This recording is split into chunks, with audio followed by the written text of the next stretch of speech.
Sayo tong sugod aron sayo pud mangundang mga kabukid. Minom sa mga saging diri nga anak. Tumba naman eh. Daot yung mga saging ano, sobrang init mga kabukid. Uy, naman di bunga ni nga. Damay pa. Pero ay nahinugan na di ay mga kabukid. Ayos. Bahalag di kay siya kuwang. Nahinugan man po do. Ayan yan taning kaunong mga kabukid. Sabis baka po ni nga.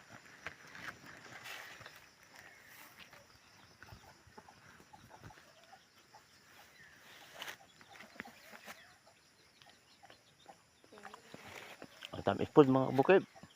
Bisag medyo hayot pero naahat na sila kahinog kay nga tumba man. Anta mga kabukid. Sayos buntag ka ang hinog na saging.